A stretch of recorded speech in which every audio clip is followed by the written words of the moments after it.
If someone had walked into my dining room at 6:14 p.m. on a quiet Tuesday, they might have thought the house itself had stopped breathing. Because that was the exact moment my daughter-in-law leaned back in her chair, crossed her perfectly toned arms, and said, "You're not even worth a glance of my mother." The words didn't fall into the room, they detonated. For 3 long seconds, the only sound was the faint hum of the refrigerator and the clink of my son's fork as he paused mid-air, though he still didn't dare look up from his MacBook Air, like eye contact might summon responsibility. I felt the air shift, the way it does right before a storm breaks over the Atlantic. My hands tightened around the edge of my plate, knuckles whitening, but my voice stayed steady, too steady, the way people sound right before their heart cracks open. "Is that so?" I asked quietly.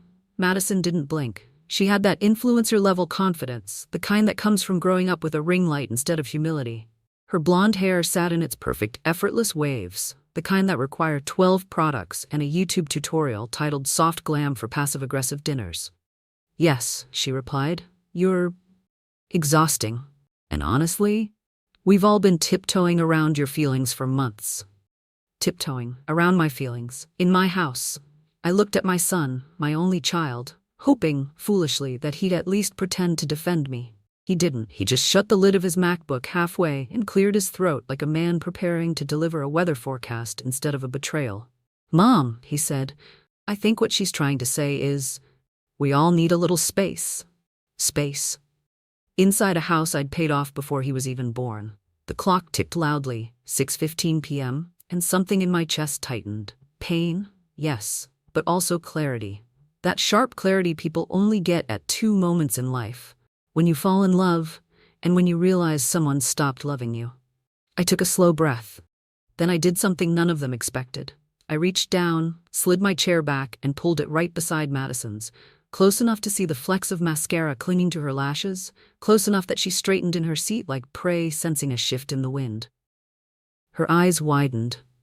"What are you doing?" I smiled. Soft, dangerous, the kind of smile women learn only after surviving decades of being underestimated. "I just wanted to hear you clearly," I said, "since apparently I'm not worth much." Madison swallowed, a tiny movement, but I caught it. Even my son looked up now, confused, unsure, like he'd suddenly realized the furniture had feelings. "You think I'm exhausting?" I continued calmly. "You think I'm a burden in the home I built? The home your husband grew up in. The home where I held him through fevers and heartbreaks and every failure he was too ashamed to tell you about." My son's ears turned red. "Good. And you believe," I said, leaning in just an inch, "that I am not even worth a glance of your mother?" The room went silent again, 6:16 p.m. now, and from the corner of my eye, I noticed my reflection in the glass cabinet. I looked older, yes, tired, definitely, but beaten? Not tonight.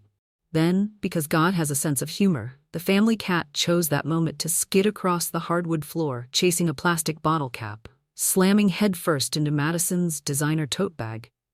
The thump made her yelp, making the cat leap into my lap like he'd just re-enlisted in the wrong army. I stroked his fur. He purred, loudly, almost theatrically. Madison glared. Perfect. I looked her straight in the eyes and said gently, "Sweetheart, you have no idea what I'm worth." And inside me, something shifted. Something woke up, something fierce. At 6:17 p.m., the air in the dining room grew so tight it could have been bottled and sold as family tension number 5. Madison blinked rapidly, like a woman trying to clear smoke from her eyelashes, but her voice strained to stay sweet. You're being dramatic," she said. I raised one brow. "Honey, if I were being dramatic, I'd be lying on the floor clutching my pearls." The cat, still in my lap, chose that exact moment to lift a paw and try to swipe at the dangling end of Madison's silk blouse tie. I didn't stop him. I am, after all, only human. Madison jerked back in horror, clutching her top. "Can someone control this animal?" Daniel sighed the way husbands sigh when they've just realized their marriage now has 2 queens fighting for the throne. "Mom," he said cautiously, "maybe we should all just cool down." I turned to him slowly. "Cool down? Daniel, my darling child, your wife just compared me unfavorably to a woman I've never met, and you're asking me to cool down?" He opened his mouth, closed it, opened it again. A malfunctioning goldfish with a 9 to 5 office job. At 6:21 p.m., he tried again. The house interrupted him. A loud pop echoed from the living room, followed by a flicker of lights. Madison gasped. "Oh my God, is the house breaking?" she cried. I stood, the cat leaping off my lap the way traders leap off sinking ships. "It's just the old circuit panel," I said. "It does that when we have too many devices plugged in." "Well, maybe you should upgrade it," she snapped. "Some of us run online businesses." I smiled warmly. "Yes, I'm aware. I've seen your morning routine videos. My favorite was when you said lemon water heals trauma." Daniel coughed violently to cover a laugh. He failed. Madison's glare could have scorched the hardwood. At 6:26 p.m., I started clearing the table. My hands moved automatically, muscle memory from decades of dinners where I did the cooking, the cleaning, the soothing, the stitching of every crack this family ever made. As I reached for Madison's plate, she pulled it back sharply. I wasn't finished. I froze. Not from the words, but from the tone. The dismissive, territorial tone of someone claiming land they never planted a single seed on. I straightened, slow and deliberate. "Madison," I said softly, "this is my home, my kitchen, my dining room, my table." "And," she scoffed, "and," I continued, "you're acting like a person who forgot that." Her jaw tightened. "You want respect? Then stop acting like everything in this house belongs to you." I blinked once, then I laughed, not loud, not cruel, just enlightened. "Sweetheart," I said gently, "everything in this house does belong to me." Daniel rubbed his temples. "Mom, please." "Oh, relax," I said. "I'm not going to evict anyone." Madison muttered, "Not yet." But the house heard her. Oh, it heard her, and decided to respond. At 6:29 p.m., one of the dining room ceiling bulbs let out a tiny spark and went dark. Not dangerous, just dramatic. Like the house itself was sighing. Madison shrieked so loud the cat hissed back at her. I couldn't help it. I laughed behind my hand. Even Daniel chuckled. Madison spun toward him. "Are you seriously laughing right now? Your mother is encouraging that demon cat and you're laughing?" Daniel had the decency to look torn. "I'm trying not to." At 6:33 p.m., she stormed into the living room, grabbing her oversized designer tote. "I'm going upstairs," Madison declared. "I need peace. I need silence, and I need distance from—" She gestured vaguely at the air around me. "This." I looked around innocently. "The air?" She stomped up the stairs so hard the railing rattled. Daniel followed slowly, shoulders sagging but paused halfway. "Mom, we'll talk later," he said. I nodded. "Of course." But as they disappeared upstairs, something inside me settled. Not anger, not defeat, something else. Decision. At 6:50 p.m., I poured myself a cup of tea, sat alone at the table, and finally allowed the silence to speak. By 7 p.m., I already knew. Tonight wasn't the night my dignity broke. It was the night my future began shifting, quietly, deliberately, into a direction none of them could imagine. And deep inside, the first spark of rebellion flickered. Something was changing, and this time, the change was mine. By 7:03 p.m., the house fell into the kind of silence that feels intentional, like the walls were finally taking my side after years of being polite. I sat at the dining table, hands wrapped around my tea mug, when my phone buzzed. Gloria, my 76-year-old neighbor who wore flamingo print robes and believed Wi-Fi outages were acts of spiritual warfare. Her message popped up across my screen. "Did your lights just flicker too? Or is my house possessed again? Also, do you need bail money?" Felt a disturbance. I pressed my lips together to keep from laughing too loudly. The cat lifted his head like he was judging my sense of humor. I texted back, "Everything's fine. No bail needed. Yet." A few seconds later, yet. "Oh Lord, don't tease me with hope," I chuckled, quietly, because God forbid joy echo through a house where Madison was sulking upstairs like a discount Victorian ghost. At 7:08 p.m., I stood, stretched my back, and headed toward the kitchen to start loading the dishwasher. If I didn't, Madison would come down later and accuse me of creating chaos energy. But when I opened the dishwasher door, a fork shot out and clattered onto the floor like it was trying to escape the family too. I stared at it. "Honestly," I muttered, "same." I bent down to grab it, only for my knee to pop so loudly I gasped. The cat bolted away as if the knee had spoken in tongues. I steadied myself on the counter and whispered, "There goes another warranty that expired in the 90s. By 7:15 p.m., I'd loaded half the dishwasher when footsteps thundered from upstairs. Daniel. He came down wearing a face that said my wife is crying and therefore I must be heroic even if I caused half of it. Mom, he said shakily, Madison says you were intimidating her. I blinked slowly. By sitting? Well, you sat very close. Daniel, sweetheart, we were 3 feet apart. He opened his mouth to argue but then seemed to realize arguing required logic. Instead, he rubbed his jaw. She said you laughed at her. Oh, I said. I laughed at the cat assaulting her blouse. There's a difference. He pinched the bridge of his nose, his conflict migraine pose he'd developed during adolescence and never outgrew. Can we just try to make tonight calm, please? I wanted to say yes, but calm wasn't something that existed in this house anymore. Not for me. Still, I nodded. Not for Madison, for my son.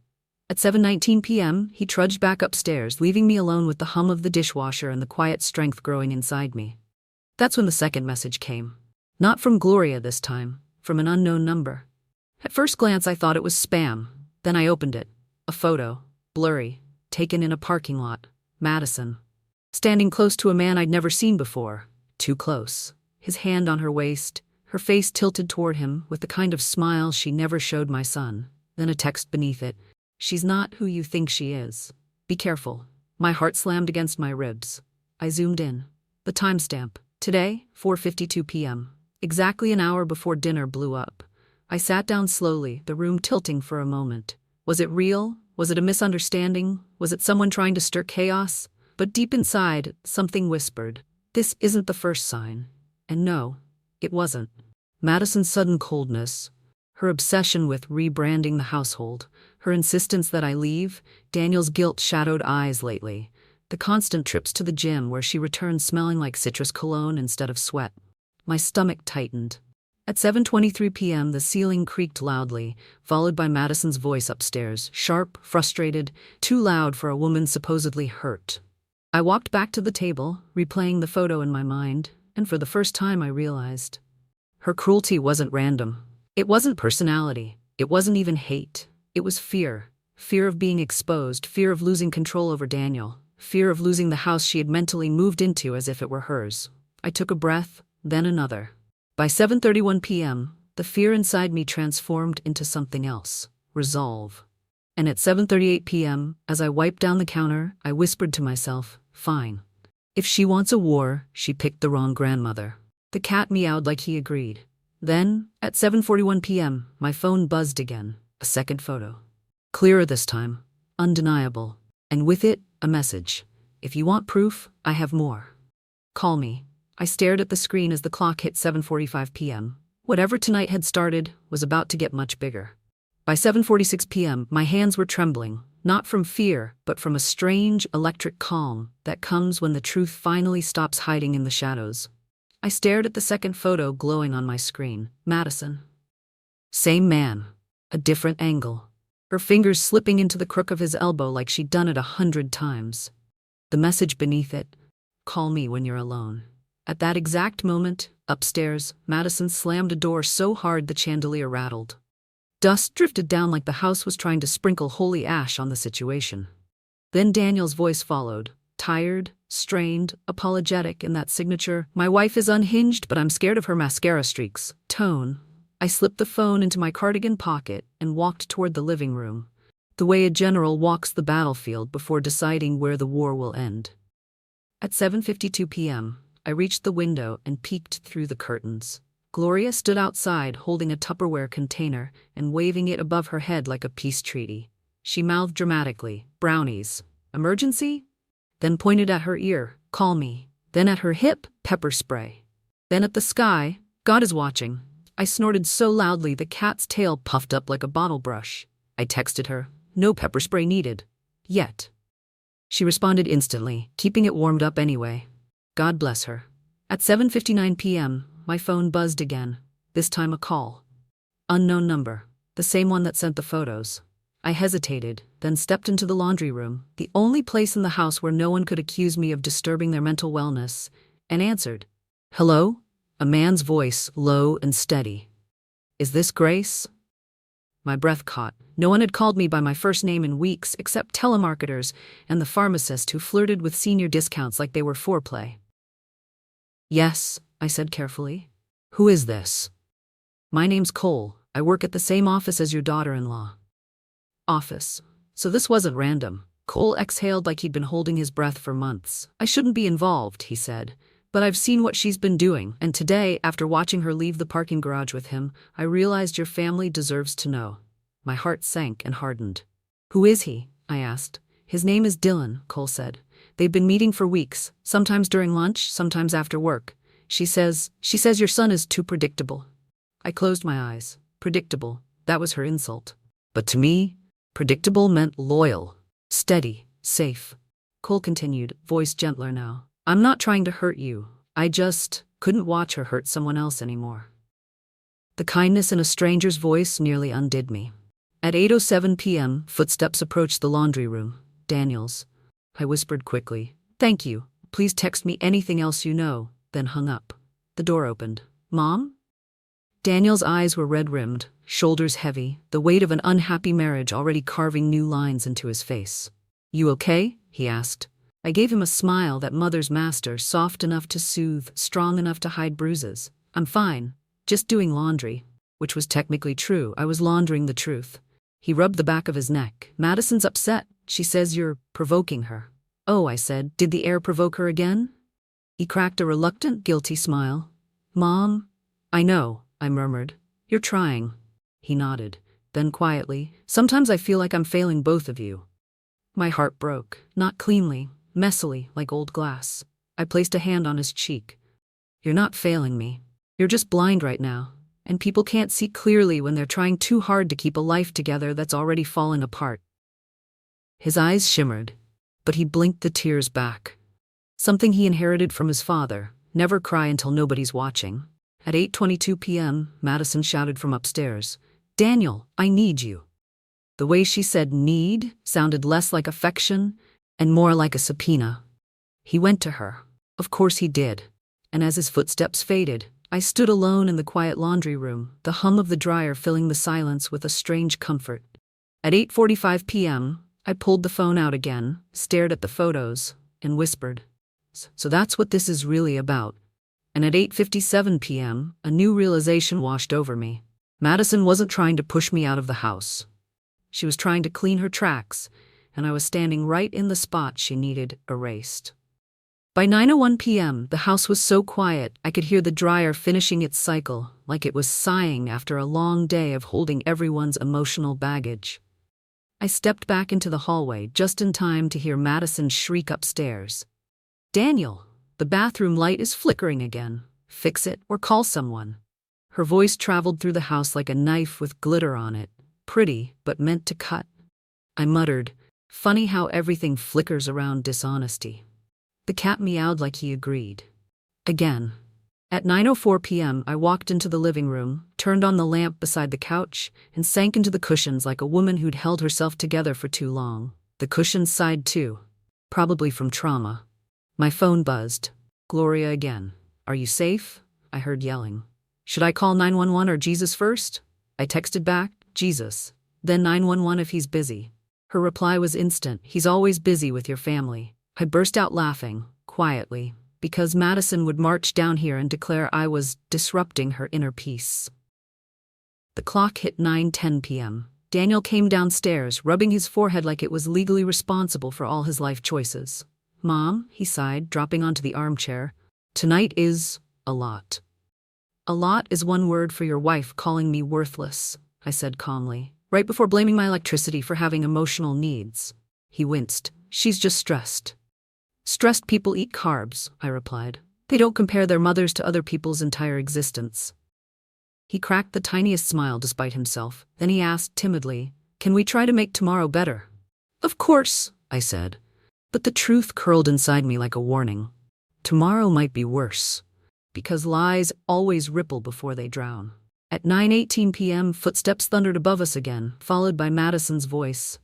Daniel! Are you coming back up, or should I assume you're ignoring me? He sighed. I should go. I know, I said. He stood, hesitated, then looked back. Mom, did something else happen downstairs? You seem different. Different? He was right. Something inside me had snapped into place. Not broken, but aligned. I smiled gently. No, sweetheart, I'm just seeing clearly. He left. I heard him go back upstairs, his voice soft, trying to soothe a woman who would never be soothed by kindness, only control. At 9:27 p.m., I decided to make chamomile tea before bed. I opened the cabinet, reached up, and a jar of cinnamon nearly fell on my head. I caught it midair like a ninja with arthritis. Finally, I muttered, a sudden death experience that smells festive. As I set it down, I noticed something odd. Madison's reusable water bottle sat on the counter, still cold. Drops of condensation slid down the side. She hadn't left the house since dinner. So how did Cole photograph her at 4:52 p.m.? Where had she gone before we all sat down? A pulse of dread moved through my chest. I picked up the bottle, and my fingers brushed something sticky on the countertop. Cologne. Not Daniel's. Not even close. At 9:41 p.m., the front door creaked. I turned sharply. No one was entering. No one was leaving. But something had moved. Something unsettling. The house wasn't haunted. It was trying to tell me something. My phone buzzed again. Cole. This time. She lied tonight. She wasn't at home before dinner. I saw her leave his car. Be careful. My stomach clenched. At 9:55 p.m., I heard laughter upstairs. Madison's. Light. Carefree. The soundtrack of someone with a secret she believed was safe. Daniel's voice followed, softer, apologetic, like he was the one who had wronged her. I placed a hand on the banister, feeling every groove my husband carved decades ago. Help me see the truth, I whispered. Then something thudded behind me. The cat had knocked Madison's tote bag off the chair. I bent down, annoyed, until I saw what had spilled out. A hotel room key card. With a logo I recognized. A luxury hotel outside the city. Timestamp, today, 4:18 p.m. My breath froze, and at 10:13 p.m. I realized with absolute clarity, Madison wasn't afraid of me. She was afraid of me finding this, and she had every right to be.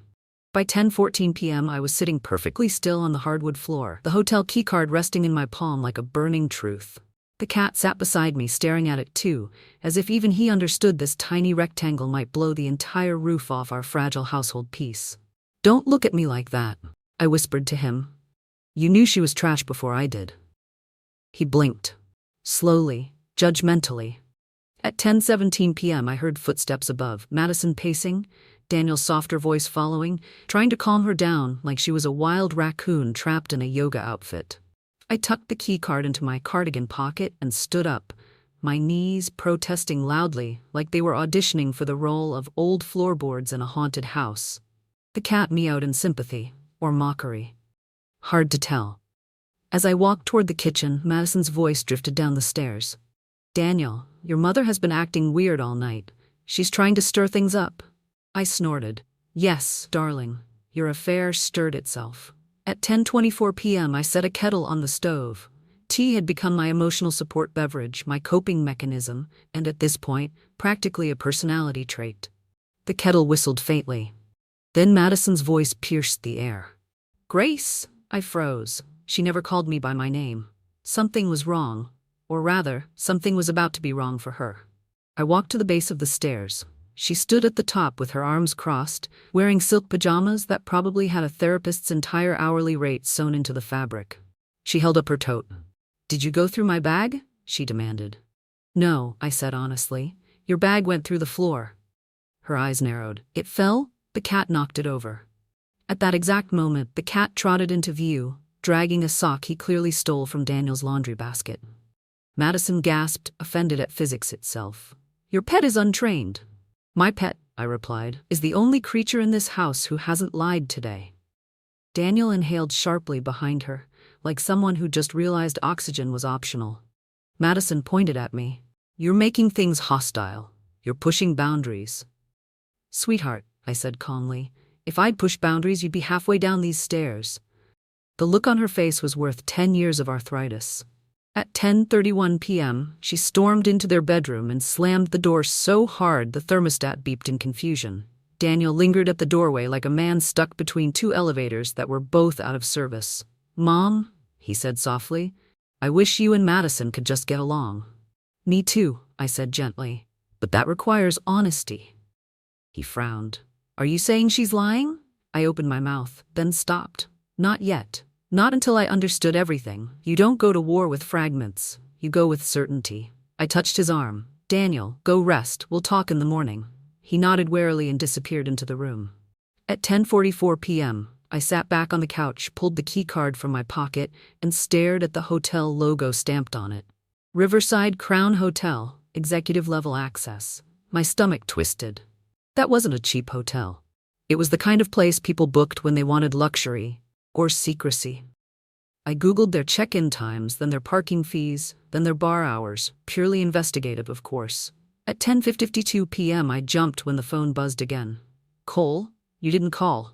Are you safe? Safe? The word felt foreign. I typed back, I found something. A hotel key. His reply came instantly. Then you already know more than Daniel does. I swallowed hard. Then I can explain everything. When can we talk privately? Privately. That word suddenly mattered more than it ever had. I typed tomorrow morning. He answered, good. And Grace, be careful. She's spiraling.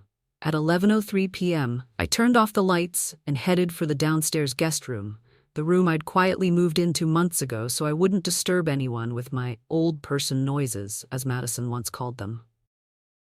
As I settled into bed, blankets pulled to my chin, I stared at the ceiling fan spinning slow circles like it was thinking deeply about my life choices. Then I whispered, show me everything I need to see. At 11:20 p.m., my phone buzzed one last time. A third photo. Madison, same man, this time kissing him, and the message, you deserve to know the whole truth. I exhaled slowly. Tomorrow everything would begin. By 11:21 p.m., the third photo was still glowing on my screen, bright enough to light up every truth I had tried to excuse, ignore, or forgive. Madison. Her lips on another man, her hands tangled in his jacket like she'd finally found something worth holding on to. And somehow she still found the emotional energy to call me worthless. I set the phone down and inhaled deeply, the kind of inhale women over 70 make when their entire life graduates from annoying to plot twist. At 11:25 p.m., the house finally settled. The creak softened, the pipes quieted. Even the cat curled beside me like he'd accepted his role as my emotional support mammal. Then, because the universe has impeccable comedic timing, he suddenly sat up, rotated slowly like a malfunctioning Roomba, and hissed at absolutely nothing. Great, I whispered. Even the cat senses betrayal. He flicked his tail, confirming my suspicion. At 11:33 p.m., I heard Daniel and Madison's voices upstairs, muted but tense. I caught bits of it through the air vent. Madison, I'm not staying in this house another night if she's going to act like this. Daniel, she didn't do anything. She breathes at me. I covered my mouth to keep from laughing. The cat didn't bother. He actually snorted. I didn't know cats could snort, but betrayal was teaching me many new things tonight. At 11:40 p.m., their argument escalated. Madison accused Daniel of putting his mother before his wife. Daniel accused Madison of turning every inconvenience into a trauma documentary. Madison sobbed theatrically. Daniel apologized for existing. It was like listening to a high-budget reality show, but without the satisfaction of turning it off. By 11:52 p.m., the house fell silent again. I pulled the hotel keycard from my pocket and stared at it under the soft bedside lamp. The gold letters gleamed back like a warning. Riverside Crown Hotel, executive level access. You don't accidentally visit an executive floor. You visit when you want privacy, or when you don't want your mother-in-law to know you're cheating on her son. At 12:01 a.m., I finally rose from bed and shuffled to the kitchen. Old bones, new purpose. I set water to boil because in my generation, every crisis starts with tea. While waiting, I opened the fridge only to find Madison's detox smoothie staring at me accusingly. A green sludge that smelled like blended arrogance. No, I said, closing the door. I'm not detoxing anything except you. At 12:07 a.m., the kettle whistled softly. Then, bang, a loud thud upstairs. I froze. Then Daniel's voice, Madison, calm down. A beat. Another beat. Then the unmistakable crash of something expensive meeting the floor. I whispered, if she broke another ring light, that's between her and God. At 12:12 a.m., Daniel came downstairs. He looked exhausted, hair sticking up, shirt wrinkled, soul halfway evaporated. He rubbed his eyes. Mom, I think something's wrong with her. Oh honey, something was wrong with her months ago. Tonight you're just getting the subscription in HD. I poured him tea and pushed the mug across the counter. What happened? I asked gently.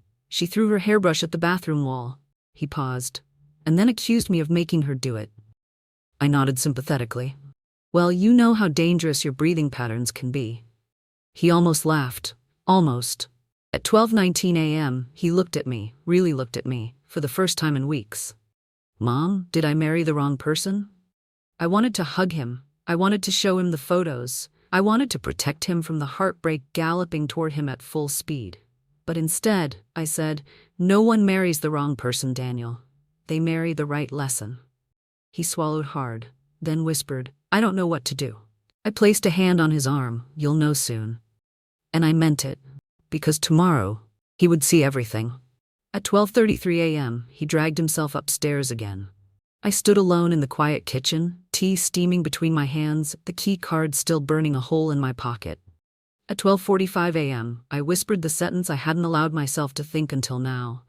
Madison isn't just cheating on my son, she's preparing to destroy him. And suddenly, I wasn't afraid anymore. I was ready. By 12:46 a.m., the house had gone completely still. The kind of stillness that makes you wonder if the walls are bracing themselves for whatever comes next. I stood in the kitchen, tea cooling in my hands, the hotel keycard humming in my pocket like a heartbeat that wasn't mine. Upstairs, Madison's muffled crying drifted through the vents. Loud, dramatic, the kind you do when you want an audience. Daniel's voice floated after hers, soft and worn out, the voice of a man trying to keep two worlds from collapsing on each other. At 12:51 a.m., the cat trotted into the kitchen, dragging one of Madison's scrunchies like a trophy of war. I bent down to pick it up. You're very committed to chaos, I whispered. He blinked. Arrogantly. I swear this cat is going to write a memoir one day. I set my tea aside, walked to the living room, and sank into the couch cushions as the digital clock on the mantel blinked 12:57 a.m. I knew I wouldn't sleep tonight. Women like me don't sleep when the truth is tapping at the door. We open it. At 1:02 a.m. my phone buzzed. A text from Cole. We should talk in person. There's more. She's planning something. Something. That word slid into my chest like a cold nail. I replied, tomorrow. 10 a.m., my porch. He responded instantly. I'll be there. And Grace? Protect yourself tonight. I stared at his message until the words felt heavy. Protect myself. From what exactly? I didn't have to wait long for the answer. At 1:11 a.m., I heard a door upstairs open. Slow, quiet, footsteps, light ones, not Daniel's. Madison was coming downstairs. I sat up straighter. Not in fear, no, in readiness. She appeared at the bottom of the stairs wearing a robe that cost more than my first car. Her eyes were puffy, but her expression was sharp, calculating. Why are you awake? She asked, voice tight. Why are you? I countered. She ignored the question and walked to the fridge. She opened it, grabbed her expensive vitamin-infused sparkling water, then closed the door with more force than necessary. She turned slowly. Daniel is really upset, she said. He thinks you're stressed and projecting. I smiled. Ah, so I'm the problem again. Well, she snapped, you do insert yourself into everything. Sweetheart, I said, crossing my legs. I wasn't the one inserting myself into a hotel. She froze. 2 full seconds. 3. What? She whispered. Oh, I murmured. Nothing. Just talking to the air. You know how provoking it can be. A muscle in her jaw twitched. She turned away abruptly, pretending to look for something in a drawer. Any drawer. She opened them all like she was auditioning for the role of someone with a purpose. At 1:19 a.m., she slammed one shut too hard. What did you touch? She demanded. Your tote bag touched the floor, I said calmly. Gravity has been working overtime lately. Her eyes narrowed. Stay out of my things. If your things stop falling into my life, I replied, I'll stop learning things about you. She inhaled sharply. Then, silence.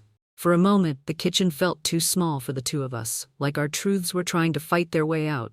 Then Madison said something that confirmed everything I feared. You need to leave this house, soon. Daniel and I already talked about it. You'd be happier somewhere else. My chest tightened. Somewhere else. A place she could control the narrative. A place I couldn't see what she was hiding. But before I could respond, something unexpected happened. The cat jumped onto the counter, pawed at her velvet robe, and a folded paper slipped out of her pocket. She lunged for it. Too late. I picked it up before she could reach. Her face drained of color. Give that back, she breathed. I unfolded it. A printed document. Not a hotel bill. Not a receipt. A preliminary property transfer outline. My house, my address, my name. Being quietly moved into a shared marital asset evaluation. I stared at the paper. She whispered, "It's not what it looks like." "It looks," I said slowly, "like you're trying to take my home." Her lips trembled, not from fear but fury. "You don't understand," she hissed. "This house is holding everyone back." I folded the paper, carefully, neatly, then handed it back. "You're right," I said softly. "It has been holding something back." She blinked. My mercy. At 2:05 a.m. she fled upstairs, shaking, and for the first time since this nightmare began, I felt awake. Truly awake. By 2:06 a.m., Madison's door slammed so hard the upstairs hallway shook, and the thermostat beeped again, either confused or filing a formal complaint. I stood alone at the bottom of the stairs, the folded property transfer document still burning in my hand like a threat written in fine print. The cat brushed against my ankle, looked up, and meowed as if to say, "Well, ready for the final act?" "Yes," I whispered. "I think I am." At 2:10 a.m., I walked back to the kitchen, poured myself the last of the lukewarm tea, and stared at my reflection in the dark window. A woman who had survived loss, a woman who had raised a son alone, a woman who had kept this house alive with her bare hands. And now a woman someone was trying to erase. Not tonight. Not anymore. At 2:14 a.m., footsteps creaked again. Daniel. He appeared in the hallway wearing old sweatpants and a look that said, "I'm tired, confused, and possibly married to a feral woodland creature." "Mom," he whispered. "Did something happen between you and Madison?" I stared at him. My boy, the child I had carried, fed, protected, and probably traumatized with overcooked meatloaf. "Yes," I said calmly, "something did happen." He swallowed hard. "She said you were threatening her." I almost choked on my tea. "Threatening her how? By existing?" "I don't know," he whispered. "She's crying. She said you found something." "Oh, I found something," I said quietly. "But she dropped it herself." He looked confused and exhausted, so I placed a hand gently on his arm. "Daniel, I love you enough not to tell you everything at 2 a.m., but tomorrow, you're going to learn things you need to know." He nodded slowly, like a man agreeing to surgery without anesthesia. At 2:21 a.m., I walked him back upstairs. Just before he disappeared into the master bedroom, he turned. "Mom," he whispered, "am I losing my marriage?" My heart tightened. "No," I said honestly. "Your marriage is losing you." He blinked, stunned, and in that moment, I saw a flicker of something I hadn't seen in months. Clarity. And then he stepped inside. The instant he closed the door, Madison's muffled voice rose again. "I saw her holding my paper. She's trying to steal from us." I gasped so loudly the cat jumped 5 inches in the air. "Steal?" I muttered. "From my house? That I own? That I paid off before she was born? I should steal her sense of reality. She clearly isn't using it." At 2:28 a.m., I returned downstairs, sat in the living room, and opened the blinds slightly. I don't know why I looked outside. Maybe instinct. Maybe intuition. But when I did, headlights flashed across the driveway. A car. Not Daniel's. Not mine. A sleek dark sedan. Engine still running. My breath hitched. I watched as the driver leaned forward. Even from a distance, I recognized the silhouette. Dylan. The man from the photos. Here. At 2:33 a.m. outside my house, I covered my mouth. What in the soap opera hell? The cat stared too, as if judging his parking skills. Dylan didn't get out. He sat there, engine humming, eyes locked on the upstairs window where Daniel and Madison were, waiting for her. My pulse raced. At 2:35 a.m., my phone buzzed. Not a text, a call. "Cole." I answered immediately and whispered, "He's here." "Dylan?" Cole asked sharply. "Yes," I breathed. "Outside my house." Cole cursed under his breath. "Grace, listen carefully. He's not just her affair partner. He's unstable. He got fired last month for threatening someone at work. She's been using him to manipulate Daniel into certain decisions. If he's there, she might have told him something." "Told him? What?" My blood ran cold. At 2:40 a.m., Dylan stepped out of the car, slow, purposeful. A man who believes he's entitled to something or someone. He walked toward the house. I backed up instinctively. Cole was still on the phone. "Grace, lock the doors, now." At 2:42 a.m., I turned the deadbolt and checked the side door. The house felt suddenly alive, heating vents hissing, wood creaking, pipes murmuring, as if urging me to move faster. Upstairs, Madison's voice rose again, angry, frantic. She knew he was here. She wanted him here. At 2:47 a.m., Dylan knocked on the door. Hard. 3 times. The kind of knocks that aren't requests. They're warnings. "Madison," he called loudly. "We need to talk. Now." My heart pounded. Daniel yelled something back from upstairs. Chaos exploded. At 2:52 a.m., Madison screamed, "Don't let him in. You don't say that unless you've said too much." At 2:55 a.m., Dylan pounded harder and shouted, "You promised me something. Open the door." The house practically vibrated, and through all of it, one truth rang clear. Madison didn't just bring betrayal into my home. She brought danger. At 3:05 a.m., red and blue lights flashed at the end of the street. Gloria's doing. Of course she called 911. She'd been waiting for this her whole life. At 3:12 a.m., Dylan backed away from the door, panicking, then bolted to his car as police cruisers stopped behind him. He sped off into the night, and at 3:25 a.m., the house finally exhaled. But for the first time, I wasn't relieved. I was ready for the war. By 3:26 a.m., the flashing police lights faded down the street, leaving the house wrapped in a strange, trembling quiet, the kind that settles right after chaos before consequences arrive. I stood in the foyer, hands still pressed against the locked door, my heart beat the loudest thing in the room. Upstairs, Madison was screaming again. "Daniel, why did you call the police?" Now he's angry. I blinked. Angry? He was angry? The cat walked past me, tail flicking in total disapproval, as if he'd personally file a noise complaint if she didn't shut up soon. At 3:30 a.m., Daniel finally stormed downstairs. I hadn't seen him look this furious since he was 5, and I took away his Halloween candy. "Mom," he said breathlessly, "what is going on? Why is Dylan here? Why does Madison know him?"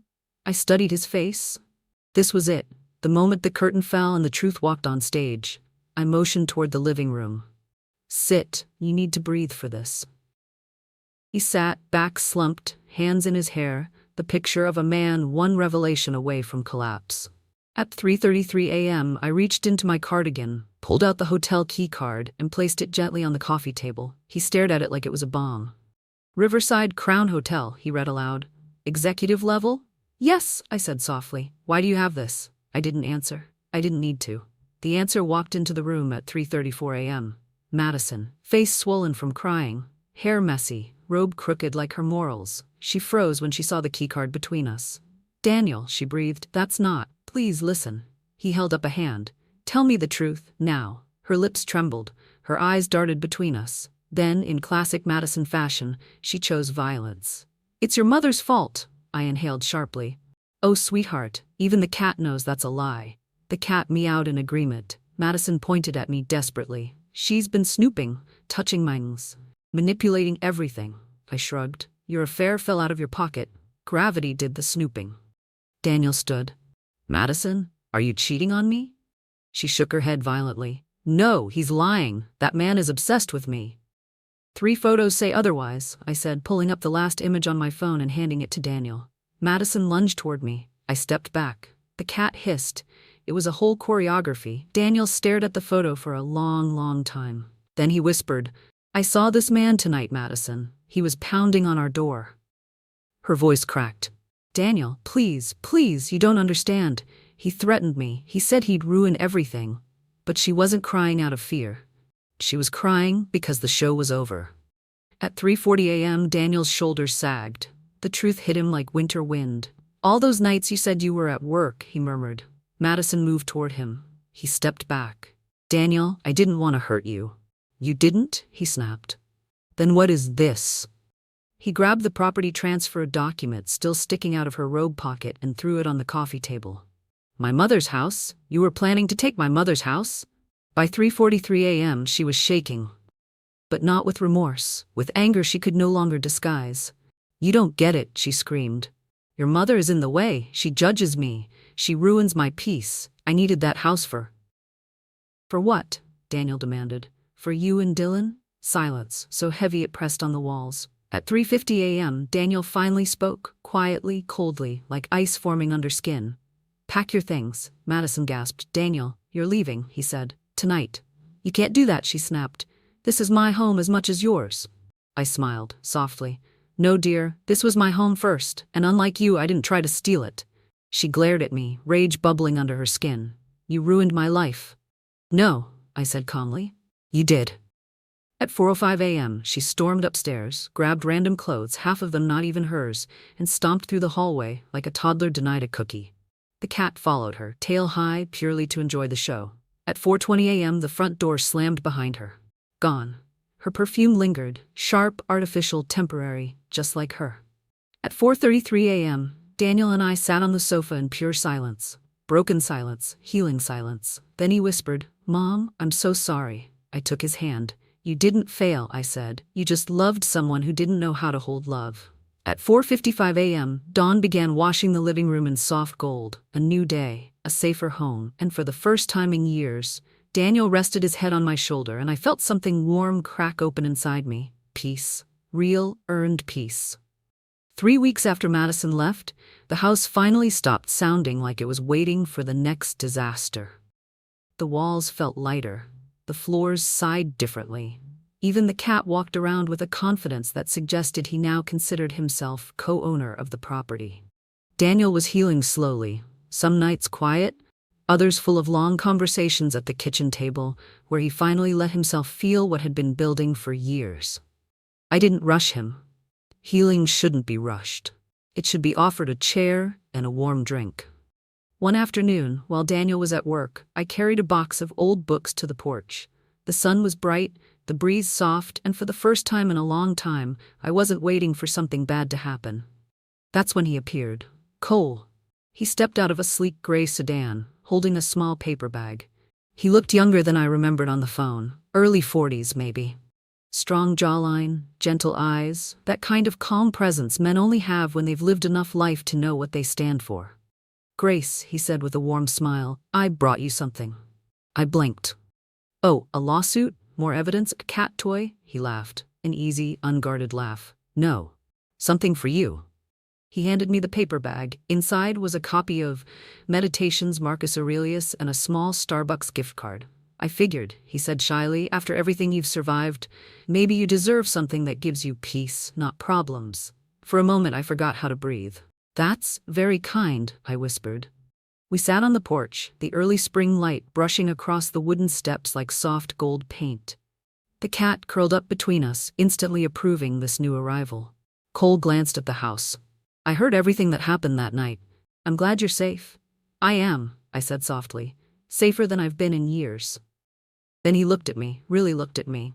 "You know, you're stronger than anyone gave you credit for."